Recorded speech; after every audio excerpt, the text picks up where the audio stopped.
1월 16일 정치권의 뜨거운 말말말 강아랑의 정치톡 시작하겠습니다. 오늘의 첫 번째 정치톡은 진윤과 머륜입니다. 국민의힘 전당대회가 나경원 전 의원과 친윤계 간의 충돌 양상으로 치닫고 있습니다. 당 지도부가 나서서 연일 자제를 요청하고 있지만 이미 총성이 울린 전당대회 경쟁은 갈수록 치열해지는 분위기입니다.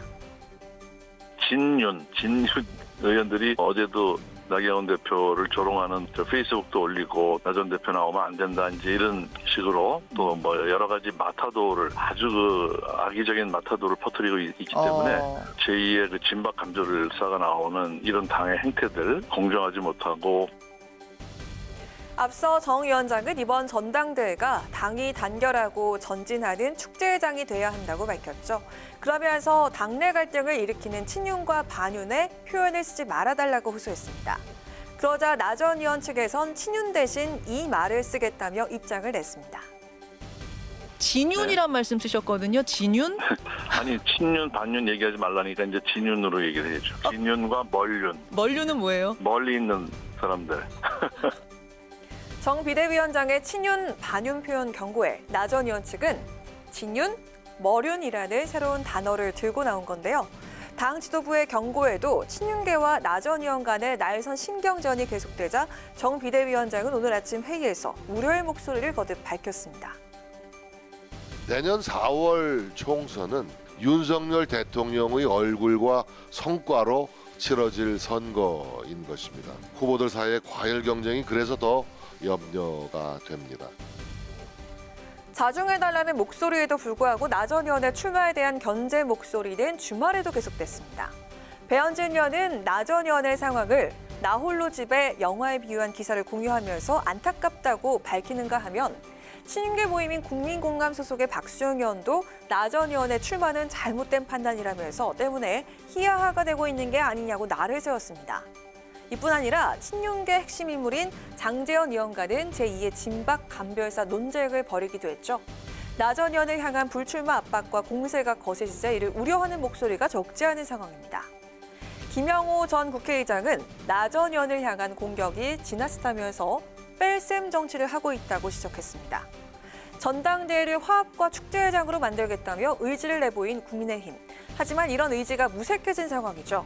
친윤과 비윤, 진윤과 머륜 등으로 연일 조롱과 비난의 향연만 이어가는 국민의힘이 과연 분열을 딛고서 축제장으로 만들 수 있을까요?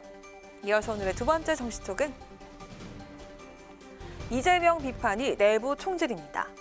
이재명 민주당 대표가 과거 선거법 재판에서 거액의 변호사비를 대납받았다는 의혹을 받고 있는 가운데 총구는 밖으로 향해야 한다면서 연일 내부 결속을 강조하고 있습니다.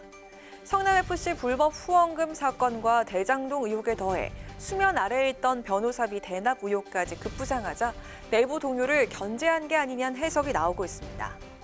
내부 단속 모습에 중진 이상민 의원은 이렇게 밝혔습니다. 이재명 대표에 대한 비판, 이것도 내부 총질로 보는 것 아닌가. 그거는 저는 매우 잘못된 겁니다. 누구든지 비판을 받는, 특히 지위가 높아질수록 할 수 있는 권한이 많아질수록 비판의 대상입니다. 더불어민주당의 당대표는 내부에서 비판의 최고의 그 대상자가 돼야죠. 비명계 의원들을 중심으로 사법 리스크를 안고 있는 이 대표가 스스로 입장과 거취를 표명해야 한다는 주장이 나왔었죠. 이상민 의원은 이 대표를 향한 비판 발언은 더 많이 나와야 한다면서 내부 총질로 봐선 안 된다고 강조한 건데요. 지난 주말에도 또 다른 내부 총질 설전이 계속됐습니다. 박지원 전 국정원장은 이 대표의 강성 지지층을 향해서 이낙연 전 대표를 향한 공격을 멈춰야 한다고 밝혔습니다. 자, 그러자 정청래 의원은 그런 말을 할 자격이 있는지 의문이라면서 반발했습니다. 정 의원은 2017년 대선 당시를 언급했는데요.